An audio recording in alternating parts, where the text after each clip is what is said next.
संसारार्णवघोरेय कर्णधारस्वरूपकः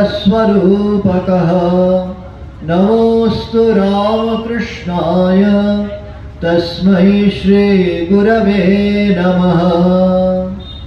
जननीं शारदां देवीं रामकृष्णं जगद्गुरुं पादपद्मे तयोः श्रुत्वा प्रणमामि मुहुर्मुहुः। दिव्यत्रयीर चरणे भूय भूय प्रणाम जानाई। ताদের লীলা সহচর পার্শ্বদ যারা সকলের চরণে আমাদের আনত প্রণাম। গরলগাছা বিবেকানন্দ সমাজ সেবা কেন্দ্রের সমস্ত সেবক মণ্ডলী, বিশেষত শ্রী সমীর বন্দ্যোপাধ্যায় মহাশয়, তার সহযোগী মণ্ডলী, মঞ্চে এই মুহূর্তে উপস্থিত রয়েছেন শ্রীমতী কুসুম ভট্টাচার্য মহাশয়া এবং রামকৃষ্ণ বিবেকানন্দ ভাবানুরাগী মণ্ডলী, সকলকে যথাযোগ্য স্থানে নমস্কার, শ্রদ্ধা, প্রীতি, শুভেচ্ছা জানাই।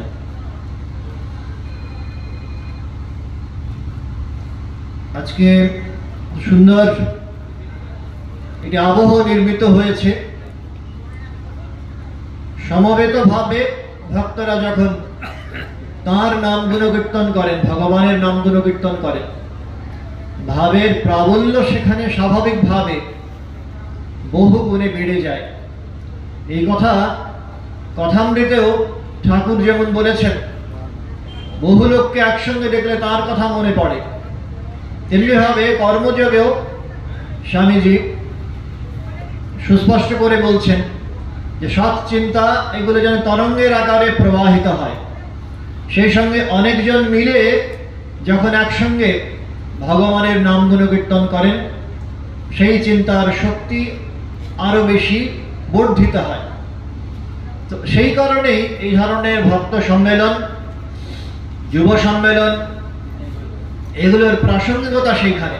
আমরা নিশ্চয়ই নিজেদের ঐকান্তিক একাঙ্গ পরিসরে ভগবানের নাম গুণকীর্তন করতেই পারি, তার কথা চিন্তা করতেই পারি, কিন্তু যখন আমার সমমনস্ক সমমনোভাবাপন্ন অনেককে একসঙ্গে পাচ্ছি এবং একইভাবে একই মূর্তির আরাধ্যের তার চিন্তন করছি, তখন স্বাভাবিকভাবে এই আমাদের পূজনীয় ভাইস প্রেসিডেন্ট মহারাজ শহীদানন্দ যেটি সুন্দর কথা বলেন, একে একে দুই, সাধারণ ভাষায়, সাধারণ পাটিগণিতে, কিন্তু যখন ওইভাবে ভক্তরা সংঘবদ্ধ হয়ে যখন অবস্থান করেন তখন একে একে চার হয়। কেন? কারণ যিনি মনে করছেন আমার সঙ্গে ওই পাশের লোকটি আমার সতীর্থ, তিনি সৎপ্রসঙ্গ করছেন, তিনিও ওই একই ভগবানের চিন্তন করছেন। আমি জানি ইনি আমার সহযোগী আছেন, সঙ্গে সঙ্গে আমার শক্তি দ্বিগুণ হয়ে গেল। ভাবরাজ্যে আমার যেন ডাবল একটা দ্বিতীয় সত্তার আমি সন্ধান পেলাম। ওই আমার এক কনভার্টেড হয়ে গেল দুইতে। তিনিও একইভাবে ভাবছেন ইনি আমার সহচর, ইনি আমার সমমনোভাবাপন্ন, সঙ্গে সঙ্গে এক আর এক হয়ে গেল, আসলে দুই হয়ে চার। তো সেইভাবে সংঘবদ্ধতা, স্বামীজি বলেছেন organisation is distribution of labour.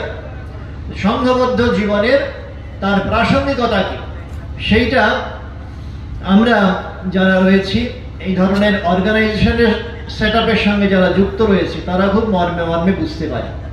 স্বামীজির ক্ষেত্রেও আমরা জানি, তার মধ্যেও সংঘ গঠন এটা ব্যক্তি জীবনে ধর্ম লাভের ক্ষেত্রে অন্তরায় হবে কিনা এই নিয়ে তার মধ্যেও দ্বিধা সংশয় এসে উপস্থিত হয়েছিল।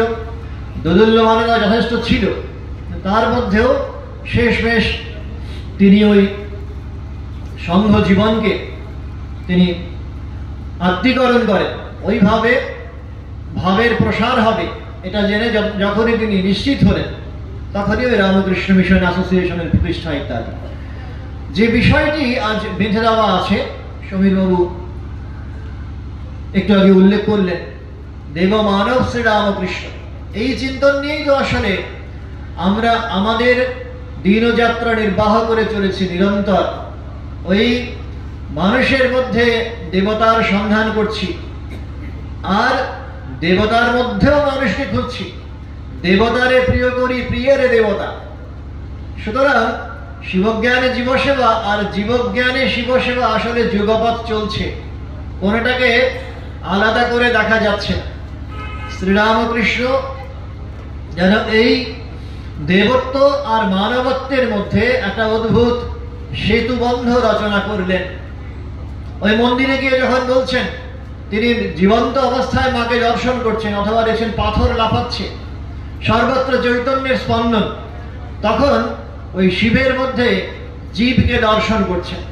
আবার ওই বৈদ্যনাথে কলাইঘাটে রানাঘাটে গিয়ে যখন দেখতে পাচ্ছেন শীর্ণকায় ক্লেশদীর্ণ মানুষজন, তাদের একেবারে নিরন্ন অবস্থা, মুখে অন্নটি পর্যন্ত জুটছে না, তাদের মধ্যে শিব দর্শন করছেন, মধুরকে উৎসাহিত করছেন, প্রণোদিত করছেন মানুষ নারায়ণের উপাসনার জন্য। সুতরাং এই শিব আর জীবের মধ্যে অভেদ বুদ্ধি, এটা ভারতবর্ষে ট্র্যাডিশন হিসেবে আমাদের কাছে হাজার হাজার বছর ধরে শাস্ত্র গ্রন্থাদিতে নিবদ্ধ তো ছিল বটে, কিন্তু প্র্যাকটিসের মধ্যে, অনুশীলনের মধ্যে আমরা আসতে দেখতে পাচ্ছি সক্রিয়ভাবে এই যুগে, রামকৃষ্ণ, সারদা, বিবেকানন্দ যুগে। তো এই শ্রীরামকৃষ্ণ যিনি আসলে নিরন্তর নিত্য থেকে লীলায় যাতায়াত করছেন, কখনো তিনি ওই ভাবের আতিশয্যে সর্বত্র সমদর্শন করছেন, সমাধিতে গিয়ে যথার্থ বিজ্ঞানীর অবস্থায় গিয়ে সর্বভূতে তাঁকেই দর্শন করছেন। ওই গাছ থেকে যখন আঁশ তুলতে যাচ্ছেন, সঙ্গে সঙ্গে তার যেন মর্মবেদনা অনুভব হচ্ছে, কেননা ওইখানেও চৈতন্যের স্পন্দন অনুভব করছেন। আবার যখন দক্ষিণেশ্বরে মাঝি মাল্লারের মধ্যে বিতণ্ডা হচ্ছে, বিতর্ক হচ্ছে, তখনও তিনি তাতে ত্রস্ত হচ্ছেন, সন্ত্রস্ত হচ্ছেন, কারণ প্রত্যেকের মধ্যে অভেদ বুদ্ধিতে তিনি নিজেকেই যেন খুঁজে পাচ্ছেন বিপদমান দুই মাঝির মধ্যে। এই শ্রী শ্রী মা জ্ঞান মহারাজকে বললেন, ওর মধ্যে তো আমিই আছি, বেড়ালটাকে মেরো না, ওর মাঝে তো আমিই আছি। তো এইটা, এই বিজ্ঞানীর অবস্থা সর্বত্র সমদর্শন, এটা ঠাকুরমা স্বামীজির অদ্ভুত দিব্য জীবনে একেবারে পরতে পরতে প্রতিভাত হতে দেখছি আমরা। দীপ শব্দ, দেব শব্দটা এসে আসলে ইংরেজি সংস্কৃত দীপ ধাতু থেকে। দীপ শব্দ ধাতু, তার অর্থ হচ্ছে ওইভাবে প্রকাশ করা, বিভাসিত হওয়া। তো শ্রীরামকৃষ্ণের জীবন একটা অদ্ভুত ঔজ্জ্বল্যে আমাদের সামনে এসে উপস্থিত হয়। পূজ্যপাদ শারদানন্দজি মহারাজ বলছেন, যারা তাকে ভালোবেসেছেন, যারা তার সান্নিধ্যে আসার সুযোগ পেয়েছেন, তারা অনুভব করেছেন যে আমরা জানি না কেন তার কাছ থেকে প্রাপ্তির কি সম্ভাবনা ছিল। শ্রীরামকৃষ্ণের কাছ থেকে প্রাপ্তি অপ্রাপ্তির অঙ্ক তারা কষেননি, কিন্তু বলছেন একটা অদ্ভুত ঔজ্জ্বল্যে, অদ্ভুত আলোয় যেন তারা দেখতে পাচ্ছেন তাদের মন আলোকিত হয়েছে, এবং সমস্ত পার্থিব ক্লেশ, পার্থিব কলুষতা, এই সমস্ত কিছুর পারে তারা পৌঁছে গেছে। শ্রীরামকৃষ্ণের এই বিজ্ঞানের অবস্থা, যেটা কিনা কথামৃতে বারবার উল্লিখিত হয়েছে, সেই বিজ্ঞানীর অবস্থায় পৌঁছে ঠাকুর বলছেন, ওই সিঁড়ি দিয়ে যখন যাচ্ছি, যাওয়ার সময় একটা একটা করে ধাপ অতিক্রম করে যাচ্ছি, তারপরে ছাদে গিয়ে যখন পৌঁছলাম, ওই পেছনের ধাপটাকে অতিক্রম করে এলাম, ছেড়ে এলাম, এক এক করে এই পরিত্যাগ করে করে যখন গিয়ে ছাদে গিয়ে পৌঁছলাম, তখন গিয়ে দেখছি ওই ছাদটা যে উপাদানে তৈরি, ইট চুন সুরকি, সেই একই উপাদানে ওই সিঁড়িগুলো, বৈঠাগুলো তৈরি হয়েছে। তো উপাদানের দিক থেকে কোনো প্রভেদ নেই, কিন্তু বলছেন সিঁড়ি দিয়ে যখন উঠছি, ছাদের দিকে যখন ধাবমান আমি, তখন কোনোভাবে ওই হেলাদোলা চলে না, হেললে দুললে বিপদের সম্ভাবনা মুহুর্মুহু। ছাদে গিয়ে যখন পৌঁছে গেলাম তখন উন্মুক্ত পরিসর, সেখানে আমার জন্যে ধর্মজীবনের অবাধ গতায়াত। তো সেই অবস্থায় শ্রীরামকৃষ্ণ ওই তথাকথিত তার যে মানব ভাব, আমরা বলতে পারি প্রচার ভক্ত জীবনের যে প্রারম্ভিক পর্ব, সাধক জীবনের যে প্রারম্ভিক পর্ব, প্রবর্তক পর্ব, অবতারের জীবনে আসলে সেভাবে প্রবর্তক বলে কিছু হয় না। তো সেই প্রারম্ভিক পর্ব যখন তিনি আমাদের সামনে লোকহিতায় তিনি উপস্থাপন করছেন, তখন ওইভাবে ত্যাগের ভাবে একেবারে সব সময় তিনি যেন মূর্তিমান হয়ে আছেন। তারপরে সাধন জীবনের পরিপূর্ণতা প্রাপ্তির পর চরম বিন্দুতে উপনীত হয়ে যখন তিনি ওই তার সিদ্ধ অবস্থায় গিয়ে পৌঁছেছেন, তখন বিজ্ঞানী হয়ে সর্বত্র সমদর্শন করছেন, সর্বভূতে ঈশ্বর দর্শন করছেন। ওই সার্কাসে যখন যাচ্ছেন তখন গিয়ে আমরা দেখতে পাচ্ছি বিবি এসে বৃত্তাকার পথের মধ্য দিয়ে অদ্ভুত কৌশলে দীর্ঘদিনের অভ্যাসের যার পরিণতি, সে গিয়ে ওই রিংয়ের সামনে এসে একবার লাফিয়ে পড়ছে, ঘোড়ার পিঠে রয়েছে, রিংয়ের ভেতর দিয়ে ঘোড়াটা গলে যাচ্ছে, বিবি আবার লাফিয়ে গিয়ে পরের মুহূর্তে ওই ঘোড়ার পিঠে আবার চেপে বসছে। এটা দেখে সবাই উৎসাহিত হচ্ছেন, আনন্দিত হচ্ছেন, আমোদিত। কিন্তু ঠাকুর ঈশ্বর ভাবে গড়ে গড়ে মাতোয়ারা শ্রীরামকৃষ্ণ তিনি সঙ্গে সঙ্গে এটা দেখেই নির্ণয় করছেন, অভ্যাসযোগ উদ্দীপন পাচ্ছেন যে কতদিনের অভ্যাসের ফলে বিবি আজকে এই অবস্থায় গিয়ে পৌঁছেছে। তেমনিভাবে সাধক প্রবর্তক যারা, তারাও যদি ওই ঐকান্তিক নিষ্ঠাকে অবলম্বন করে, অভ্যাসযোগকে অবলম্বন করে ভগবানের সঙ্গে সংযুক্ত থাকতে পারে নিত্য নিরন্তর, তাহলে তারাও ওইভাবে সিদ্ধ অবস্থায় গিয়ে পৌঁছতে পারবেন, সর্বত্র সমদর্শন করতে পারবেন। যদু মল্লিকের বাড়ি যাবেন, আমরা জানি রাস্তা দিয়ে যেতে যেতে মাঝে একটা ঝোপের মতো জায়গা, সেখানে একটা দোকান আছে, মদ খেয়ে মাতলামও করছে কয়েকজন মদ্যপ। শ্রীরামকৃষ্ণ অদ্ভুত এই ঘটনা, সামান্য একটা ঘটনা, যেটাকে কিনা আমরা দেখলে হয়তো ভ্রুকুঞ্চন করতাম। তো সেই অবস্থায় শ্রীরামকৃষ্ণ ওইখানে দাঁড়িয়ে তার মধ্যে জগৎ কারণের উদ্দীপন হচ্ছে, মদ্যপেরা মদ্যপান করছেন, দেখতে পাচ্ছেন তার পেছনে আছে আনন্দের উৎস। আনন্দের উৎসটি সাধারণ, কে কোন অবস্থায় আছে, তার সোশ্যাল পজিশন কি, সেই সব নিয়ে শ্রীরামকৃষ্ণের বিন্দুমাত্র ভাবনা চিন্তা নেই। কিন্তু আনন্দের একটা সাধারণ উৎস আছে, কারণ আনন্দময়ী মা সকলের পেছনে আছেন। ওই শ্রীরাম আমাদের পূজ্যপাদ লীলা প্রসঙ্গকার শরৎ মহারাজ বলছেন যে সাধারণ জীবকে যখন দেখছেন শ্রীরামকৃষ্ণ, তিনি দুভাবে দর্শন করতেন। একটা হচ্ছে সাধারণ দর্শকের দৃষ্টিতে, আপাত জড় ভাবে আমরা যেমন ভাবে মানুষকে দেখি, বস্তু হিসেবে, ব্যক্তি হিসেবে, এইভাবে একটা দেখা। আরেকটা হচ্ছে তার পেছনে সবসময় চৈতন্য উঁকি মারছেন, এই অনুভব শ্রীরামকৃষ্ণের প্রতি মুহূর্তেই হতো। তো সেইভাবে যখন কারণ পানে, মদ্যপানে আনন্দিত ওই মদ্যপদের সংস্পর্শে এসেছেন শ্রীরামকৃষ্ণ, তার মধ্যে জগৎ কারণের উদ্দীপন হচ্ছে, তার সঙ্গে সঙ্গে তাদের আনন্দে অংশীদার হয়ে শ্রীরামকৃষ্ণ আনন্দে নৃত্য করে উঠছেন। আর গাড়ি একেবারে পাদানির কাছে চলে এসছেন, সকলে শঙ্কিত, এই বোধহয় শ্রীরামকৃষ্ণ গাছ থেকে হয়তো গাড়ি থেকে পড়ে যাবে। তো তাদের আনন্দে অংশীদার হয়ে বলছেন, বাহ বাহ বাহ, বেশ হয়েছে, খুব হয়েছে, বেশ হয়েছে।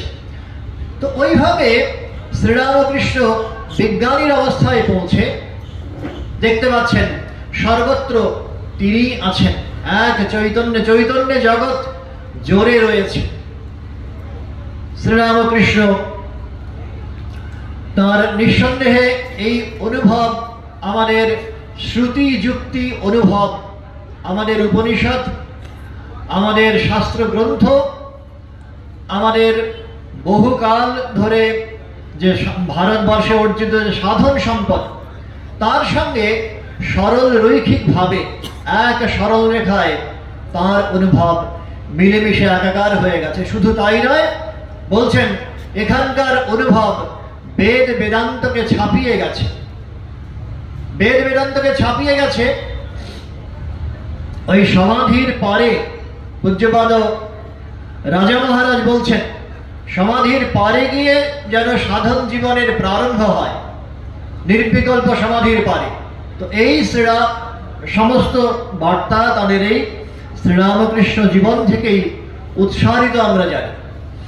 তো সেই কারণে মঠের নিয়মাবলী যখন প্রণয়ন করলেন স্বামীজি, বললেন এই শ্রীরামকৃষ্ণের জীবন যেন একই সঙ্গে আকাশের মতো উদার, আবার সমুদ্রের চেয়েও গভীর।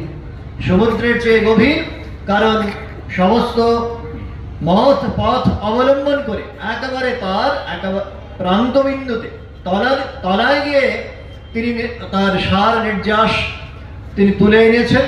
রতন মাণিক্য কত পড়ে আছে সেই জলে, এইটা বোধ করেছেন শ্রীরামকৃষ্ণ। দেব মানব শ্রীরামকৃষ্ণ যারাই তার সান্নিধ্যে আসার সুযোগ পেয়েছেন, শ্রীরামকৃষ্ণের এই অদ্ভুত দিব্য ভাব তারাই প্রত্যক্ষ করার সুযোগ পেয়েছেন। যিনি মুহূর্তে সমাধিস্থ হচ্ছেন, আবার পরের মুহূর্তেই এসে যারাই তার সান্নিধ্যে আছেন তাদের প্রত্যেকের জন্য মত পথ তার সন্ধান করে নিচ্ছেন, কিভাবে তারা তাদের তরণী বেয়ে ভগবানের কাছে ঈশ্বরীয় ভাবে জারিত হতে পারেন, ভগবানের কাছে গিয়ে পৌঁছতে পারেন। দেখতে পাচ্ছি তার জন্যে সাধক নিরঞ্জনানন্দজির জন্য যে পথ নির্দিষ্ট, দেখা যাচ্ছে যোগানন্দজির জন্য সেই পথ নির্দিষ্ট নয়। ওই গুরু এসে সন্ধান দিচ্ছেন কিভাবে কোন পথ অবলম্বন করলে তারা সহজে তাদের কাঙ্ক্ষিত লক্ষ্যে গন্তব্যস্থলে গিয়ে পৌঁছতে পারবেন। নিরঞ্জন মহারাজের ক্ষেত্রে বিধেয় হচ্ছে তিনি আরো বেশি শান্ত হবেন, তিনি আরো বেশি ক্রোধকে সংযত করবেন। ওই মাঝি মাল্লারদের সঙ্গে তর্কে বিতণ্ডায় আমরা জানি নিরঞ্জনানন্দজি তিনি রত হয়েছিলেন। যখন দক্ষিণেশ্বরে আসার পথে নৌকোতে শুনছেন যে মাঝি মাল্লারদের যারা নৌকোর সহযাত্রী তারা অনেকেই শ্রীরামকৃষ্ণের উদ্দেশ্যে কটূক্তি করছেন, ভর্ৎসনা বাক্য প্রয়োগ করছেন। তো যারা আছেন তারা কোনো রকমের রয়েস হয়ে যাচ্ছেন। নিরঞ্জন মহারাজ দাম্বার পাত্র না, তিনি একে সঙ্গে সঙ্গে গর্জন করে উঠছেন আর একেবারে সকলকে তর্জনী তুলে ধরে বলছেন যে একেবারে নৌকো ডুবিয়ে ছাড়বেন। তো যারা আছেন মাঝি মাল্লার তারা তখন সহযাত্রী সকলে তখন নিরঞ্জনানন্দজিকে তাকে বুঝিয়ে সুঝিয়ে কোনোভাবে সংযত করছেন। কিন্তু এই ঘটনা যখন বিবৃত হলো শ্রীরামকৃষ্ণের কাছে, শ্রীরামকৃষ্ণ তারই গুরুভক্তি দেখে তারিফ করলেন না, বরং তার উদ্দেশ্যে তার অশরী সঙ্গে তার অশরী বাক্য উচ্চারণ করলেন, সতর্ক বার্তা উচ্চারণ করলেন যে মাঝি মাল্লার যারা ছিল তারা কি দোষ করেছিল, আর ক্রোধ হচ্ছে চণ্ডাল, ক্রোধের কি বশীভূত হতে আছে। তো এই কথাগুলো উচ্চারিত হচ্ছে তারই ত্যাগী সন্তান নিরঞ্জনানন্দজিকে উদ্দেশ্য করে। আবার একই ক্ষেত্রে একই পরিস্থিতির যখন মুখোমুখি হয়েছেন পূজনীয় যোগানন্দজি মহারাজ, যোগেন মহারাজ, তার ক্ষেত্রে বিধান হচ্ছে উল্টো। যোগানন্দজিকে উদ্দেশ্য করে শ্রীরামকৃষ্ণ বলছেন, গুরু নিন্দা কি শুনতে আছে? যে ভবসাগর পার করে দিচ্ছেন যে গুরু, যিনি সমস্ত অন্ধকার নিঃশেষে দূর করে দিচ্ছেন, সেই গুরুর নিন্দে কেউ করছে, এটা শিষ্য সামনাসামনি দাঁড়িয়ে শুনতে পারেন না, এ হচ্ছে মহাপাপ। তো এইটা হচ্ছে যোগানন্দজির ক্ষেত্রে বিধান। কারণ শ্রীরামকৃষ্ণ জানতেন যে যোগানন্দজির ক্ষেত্রে তার মনের যেমন গড়ন, কোমলতা, স্বাভাবিকভাবে এই সংবেদনশীল মন, এটার সঙ্গে যদি এই কঠোরতা সংযুক্ত না হয়, মধুর আর গম্ভীর এই দুয়ের সংমিশ্রণ যদি না হয়, তাহলে আদর্শ জীবন গঠন সম্ভব হবে না। ওই শ্রীরামকৃষ্ণ ছাঁচ স্বামীজি মঠের নিয়মাবলীতে বলেছিলেন, ওই মঠ শ্রীরামকৃষ্ণ ছাঁচ মানেই হচ্ছে কোমলে কঠোরে একসঙ্গে মিলেমিশে একটা অদ্ভুত সংমিশ্রণ হবে, এবং এর মধ্যে ভাবের গভীরতাও থাকবে, ভক্তির প্রাবল্য থাকবে, আবার জ্ঞান বিচার চলবে সঙ্গে সঙ্গে। ভক্তিয়া জ্ঞানম বৃতবর বাবু ওই আচন্নাপ্রদেহতরয় স্তোত্রে শ্রীরামকৃষ্ণ সম্পর্কে এই বিশেষণ প্রয়োগ করলেন স্বামীজি। তো ভক্তি দিয়ে জ্ঞানকে আবৃত করে রেখেছিলেন। আবার স্বামীজির ক্ষেত্রে হচ্ছে উল্টো, যেন জ্ঞানের ভক্তিম আবৃত, তো জ্ঞান দিয়ে তিনি যেন নিজের অন্তরের ভক্তিকে আবৃত করে রেখেছেন। স্বামীজির ক্ষেত্রে বিধানটাও হচ্ছে অন্যরকম। শ্রীরামকৃষ্ণ স্বামীজির কাছ থেকে যখন শুনছেন তার অন্তরের আরতি, যে তিনি সমাধিতে বুঁদ হয়ে থাকতে চান, যে সুখদেবাদির মতো নির্বিকল্প সমাধিতে বুঁদ হয়ে থাকবেন, আর কখনো শরীর রক্ষার জন্য যেটুকু প্রয়োজন সেইটুকু এসে সমাধি থেকে উঠে এসে ধারণ করবেন মাত্র, আবার সেই সমাধিতেই অতলে প্রবেশ করবেন। এটা যখন শুনতে পাচ্ছেন, তার উদ্দেশ্যে কঠোর ভর্ৎসনা বাক্য উচ্চারিত হচ্ছে। কোথায় ভেবেছিলাম বিশাল বটবৃক্ষের মতো হবে, তোর সান্নিধ্যে এসে এই সকলে সংসার তাপদগ্ধ যারা, তারা সবাই কিনা শান্ত শীতলতার আস্বাদন করতে পারবে। এইটা শ্রীরামকৃষ্ণের অধিকারী ভেদে তার বিচার, তার সাধন জীবনের পথ নির্দেশ আলাদা আলাদা হচ্ছে। এইটাই হচ্ছে দেবমানব গুরুর, বিশ্বগুরুর লক্ষণ। তিনি যার যতখানি যেটুকু পেটে সয়, যার যেমনটি পেটে সয়, সেইটা বুঝে মায়ের মতো বিধান দিতে পারেন।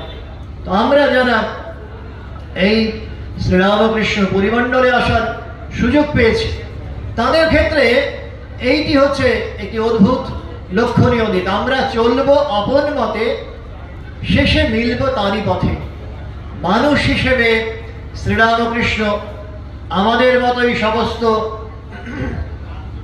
শারীরিক যে বৃত্তিগুলো, সেগুলোকে আপাতভাবে অনুসরণ করেন। পঞ্চভূতের ফাঁদে ব্রহ্ম পড়ে কাঁদে, তার মধ্যেও দেখতে পাচ্ছি খিদে আছে, তার মধ্যে শারীরিক যে শারীরবৃত্তীয় নিয়মাবলী, সেগুলো সমানভাবে ক্রিয়াশীল দেখতে পাচ্ছি। তিনি সংবেদনশীল।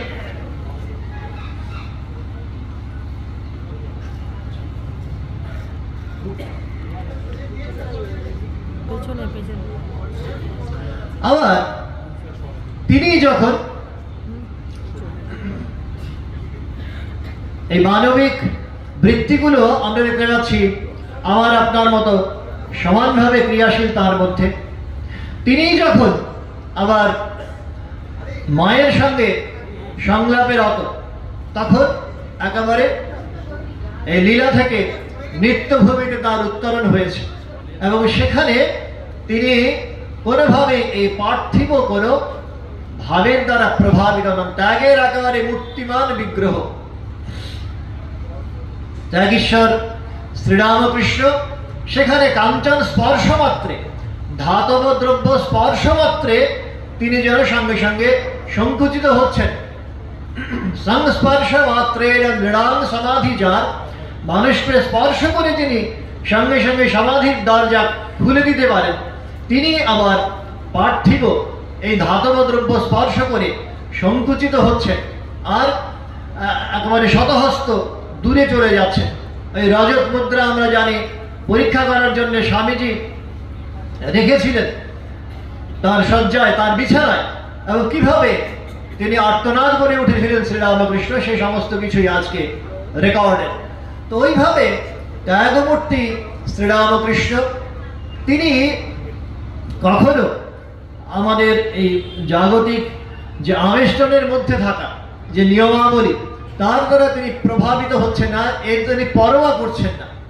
পরোয়া করছেন না বলে সাধন জীবনে যখন তিনি প্রবেশ করছেন, একেবারে জগৎ ভুলে যাচ্ছেন, জাগতিক সমস্ত সম্বন্ধের পারে চলে যাচ্ছেন, এবং তার যে একটি শারীরিক সত্তা আছে, তিনি যে সামাজিক বন্ধনে আবদ্ধ, তিনিও যে তথাকথিত গার্হস্থ জীবনে প্রবেশ করেছেন, সংসার আশ্রমে প্রবেশ করেছেন, এই ফ্যাক্টটাই তিনি একেবারে ভুলে যাচ্ছেন।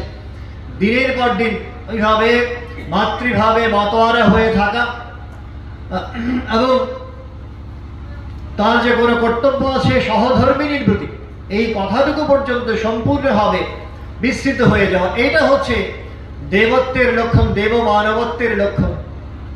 তিনি মানুষ হয়ে আসছেন, আমায় নইলে ত্রিভুবনেশ্বর তোমার প্রেম হতো যে মিছে, অপ্রপঞ্চাদ প্রপঞ্চে অবতরণম ইতি অবতারঃ। অপ্রপঞ্চ থেকে তিনি মানুষ হয়ে অবতীর্ণ হচ্ছেন, আমাদের সঙ্গে লীলা খেলায় অংশগ্রহণ করছেন। আবার মুহূর্তের মধ্যে এসবের যে পারে যাওয়া যায়, সাংসারিক সমস্ত বন্ধনকে অস্বীকার করা যায়, এইটাও আমাদের সামনে উপস্থাপন করছেন।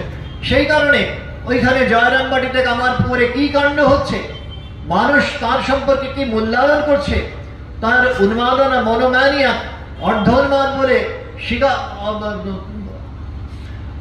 সিদ্ধান্ত করছেন তাবড় তাবড় পণ্ডিতেরা, মহেন্দ্র কবিরাজ, মহেন্দ্র ডাক্তার, তারা পর্যন্ত ওইভাবে অর্ধোন্মাদ বলে যখন নির্ণয় করছেন, শ্রীরামকৃষ্ণ ওই দিকে দৃষ্টিপাত করছেন না, কর্ণপাত করছেন না।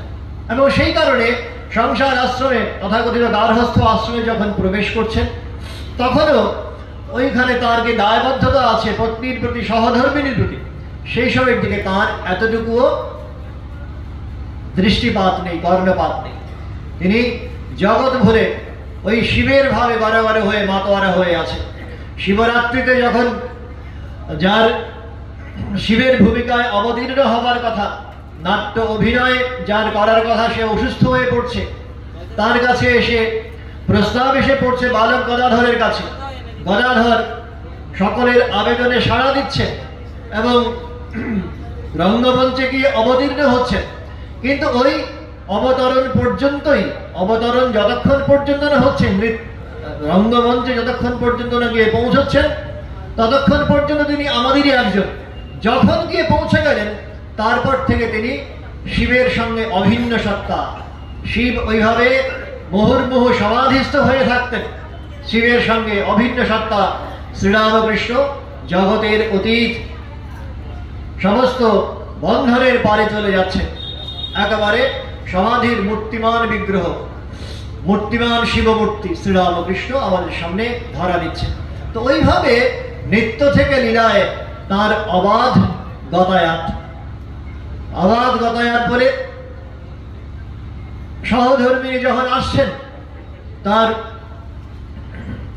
চক্ষুকর্ণের বিবাদ ভঞ্জন করার জন্য, যে পাগল জামাইয়ের সঙ্গে সামার মেয়ের বিয়ে হয়েছে, এর বার্তা যখন গিয়ে পৌঁছচ্ছে জয়রামবাটিতে, এবং সেটার মীমাংসা করার জন্য, সত্যতা যাচাই করার জন্য নিজের চোখে নিজের কানে এটা ভেরিফাই করবেন, সেই কারণে সহধর্মিনী যখন চলে আসছেন দক্ষিণেশ্বরে, তখনও একইভাবে সত্য সত্য তোমার মধ্যে মা আনন্দময়ীকে দর্শন করতে পাই, এই সত্য থেকে চলে আসছেন না। জাগতিক ধর্মকে, তার কর্তব্য বোধকে, সেটাকে তিনি স্বীকার করছেন, আপাত দৃষ্টিতে সম্মাননা জানাচ্ছেন, কিন্তু তার ওই দেবত্বের ভাব থেকে, সেই ভূমি থেকে কখনো নেমে আসছেন না শ্রীরামকৃষ্ণ। সেই কারণে 6 মাস একাধিক্রমে সহধর্মিনীর সঙ্গে যুগপাত অবস্থান করছেন, কিন্তু তার মধ্যে শরীর বুদ্ধি কখনো এসে প্রবেশ করছে না। এইটাকে আমরা স্মরণ করছি যে ঔপনিষদিক যুগে ঋষিরা যেভাবে সর্বত্র সমদর্শন করেছেন, মানুষের মধ্যে চৈতন্যকে দর্শন করেছেন, আর তাদের নিজেদের জীবনে ত্যাগের জয়গাথা গেয়েছেন, এইটাকে যেন প্রতিষ্ঠা করার জন্য, লোক সমক্ষে প্রকটিত করার জন্য এই অদ্ভুত লীলা অভিনয় শ্রীরামকৃষ্ণ সারদা এই যুগে ভগবান তার লীলাভিনয় করছেন, এই সত্যটি আমাদের সামনে প্রকাশ করার জন্যে। কাশীপুরে একটি বক্তৃতায় আমরা শুনেছিলাম পূজ্যপাদ গম্ভীরানন্দজি মহারাজ একটি অদ্ভুত সামঞ্জস্য বিধান করেছিলেন। কল্পতরু উৎসবের ধর্মসভায় একজন বক্তা উঠে প্রথমে এসে বলেছিলেন যে শ্রীরামকৃষ্ণ ত্যাগীর বাদশাহ, সন্ন্যাসীরাই তার প্রিয়জন আপনজন। পরের বক্তা উঠে দেখিয়েছিলেন আদর্শ গৃহী হিসেবে বরণীয় হচ্ছেন শ্রীরামকৃষ্ণ।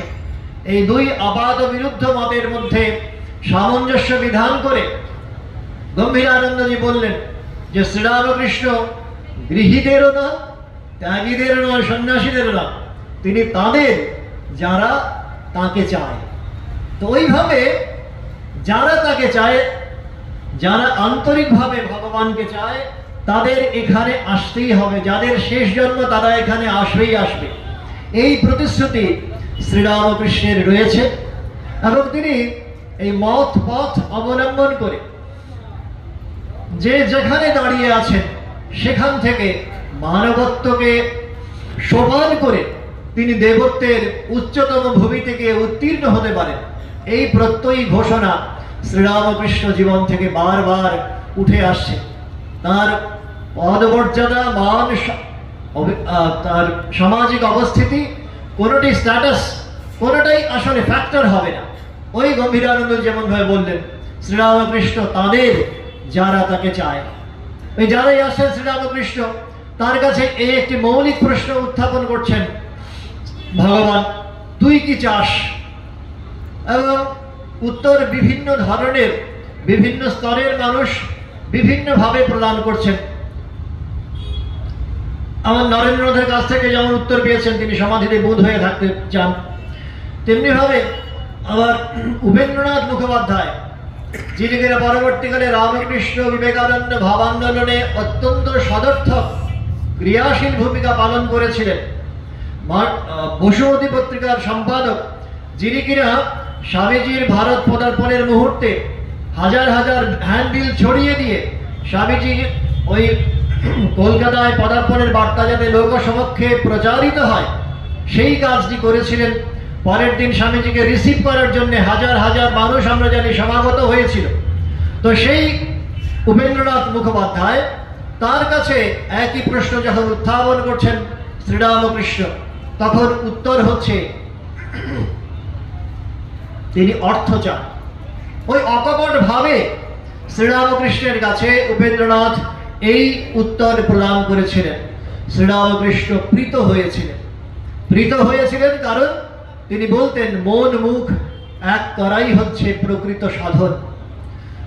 তো উপেন্দ্রনাথ মন মুখ এক করে বলতে পেরেছিলেন। পরবর্তীকালে যিনি বলবেন শুদ্ধ মন, শুদ্ধ বুদ্ধি, শুদ্ধ আত্মা হচ্ছে এক।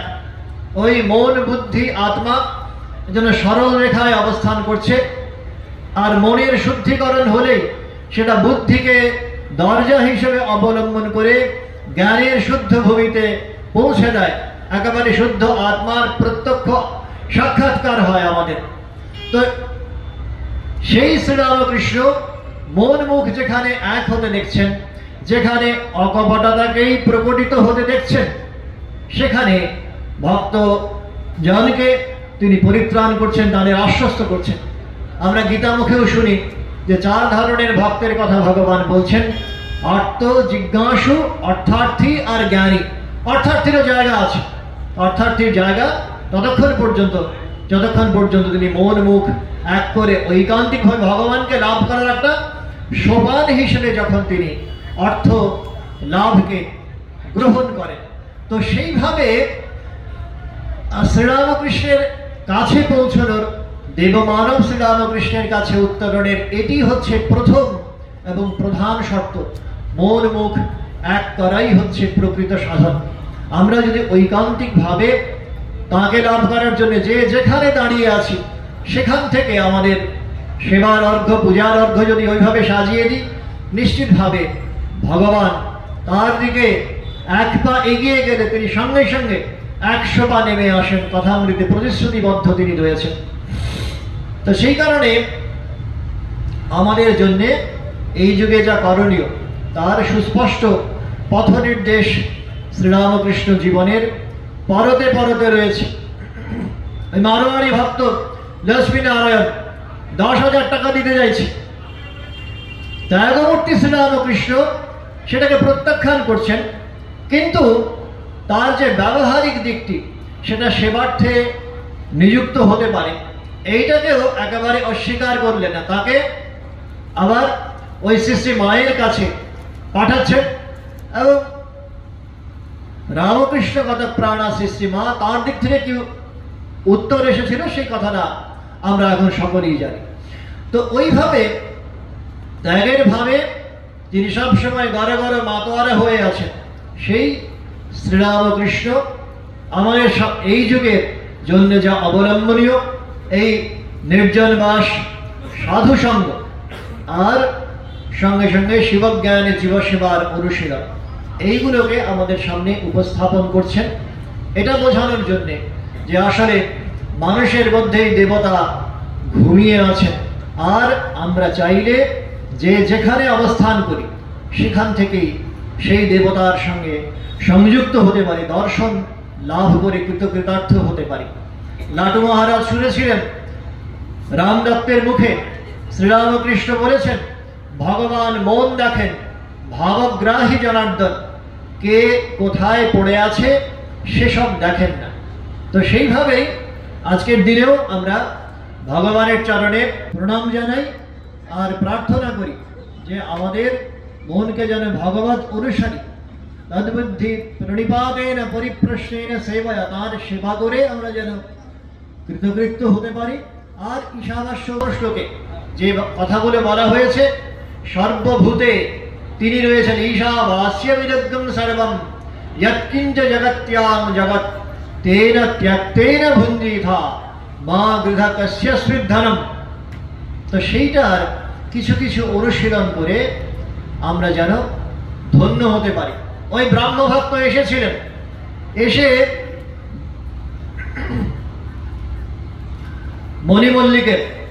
মণিমল্লিকের তার এক বৃদ্ধা আত্মীয়া শ্রীরামকৃষ্ণের কাছে এসে বলছেন যে আমি কোনোভাবে আমি ইষ্টমূর্তিতে মনকে নিবিষ্ট করতে পারছি না, ধ্যান হচ্ছে না। শ্রীরামকৃষ্ণ বলছেন, তোর কার কথা মনে পড়ে গো? উত্তর হচ্ছে, আমার একটি ভাইপো আছে, তার কথাই মনে পড়ে ঈশ্বরের নাম ধ্যান করতে গেলে। তো বলছেন তার মধ্যে গোপাল আছে, গোপালকে চিন্তা করবি যখনই তার মুখটি, তার মূর্তিটি চোখের সামনে উদ্ভাসিত হবে। তো ওইভাবে শ্রীরামকৃষ্ণ অদ্ভুত কতগুলো ট্রিক, অদ্ভুত কতগুলো কৌশল আমাদের সামনে দেখাচ্ছেন। নেগেশন, ত্যাগকে ওইভাবে আসলে পজিটিভ ওরিয়েন্টেশন, মোড় ঘুরিয়ে দেওয়া, এই কৌশলটি আমাদের সামনে উপস্থাপন করেছেন। বলছেন কাম, ক্রোধ, লোভ এগুলো তো শরীর যতক্ষণ পর্যন্ত থাকবে এগুলো থাকবেই, তো তার জন্যে এগুলোর মোড় ঘুরিয়ে দেওয়া। দেবতারে প্রিয় করি, প্রিয়েরে দেবতা, কোনোটাকে অস্বীকার করা যাবে না। দেবতার মূর্তি এটা যেমন আমাদের কাছে প্রিয় হবে, আমাদের আরাধ্য হবে, আমাদের বরণীয়, তেমনিভাবে যার সঙ্গে জাগতিক সম্বন্ধ আছে সেইটাকে ওরিয়েন্টেশন করে মোড় ঘুরিয়ে ঈশ্বরমুখী করে নেওয়া যায়। ওই গড ইন এভরিথিং, সর্বভূতে ঈশ্বর দর্শন বক্তৃতায় স্বামীজি বলেছিলেন যে আমরা যে সবাই ঘর সংসার পরিত্যাগ করে একেবারে অরণ্যচারী হব, বানপ্রস্থী হব এমন নয়, বরং জাগতিক সম্বন্ধ যেগুলো রয়েছে সবগুলোকে ওইভাবে ঐশীভাবে ঈশ্বরীয় ভাবে এগুলোকে জারিত করা সম্ভব। এই শ্রীরামকৃষ্ণ দেখালেন ভাইপোর মুক্তি যখন মনে পড়ছে তার মধ্যেই আরাধ্য গোপাল আছেন, এইটি চিন্তন করলে নিশ্চিতভাবে সঙ্গে সঙ্গে গোপালের মূর্তিটি মনে পড়বে, গোপালের ভাবটি আবার আমার মধ্যে জাগ্রত হবে। সেই কারণে এই কৌশল অবলম্বন করে আমরা আমাদের দিনচর্যায় ত্যাগ আর সেবার অনুশীলন নিশ্চিতভাবেই করতে পারি। শ্রীরামকৃষ্ণ এই পন্থাটি, এই কৌশলটি আমাদের সামনে অপাবৃত করেছেন। এই যুগে আমরা যারা জন্মগ্রহণ করেছি নিশ্চিতভাবে শ্রীরামকৃষ্ণ, সারদা, বিবেকানন্দের এই স্বর্ণময়ী যুগ। এখানে ঠাকুরের সোজা পথ, শ্রী শ্রীমা বলছেন এই সোজা পথে যে যেখানে আছি তার জন্যে ওই অন্নদান, প্রাণদান, বিদ্যাদান, ধর্মদানের অনুশীলন করে শিবজ্ঞানের জীবসেবার চর্চা করার সুবিস্তৃত পরিসর রয়েছে। সেই সোজা পথ, রাজপথ অবলম্বন করে আমরা যেন সেই ভাবরাজ্যের রাজাধিরাজ শ্রীরামকৃষ্ণের কাছে, দেবমানব শ্রীরামকৃষ্ণের কাছে পৌঁছে যেতে পারি। আজকের দিনে এই প্রার্থনাই জানাই। ওম শান্তি শান্তি শান্তি। হরি ওম তৎসৎ। শ্রীরামকৃষ্ণার্পণমস্তু।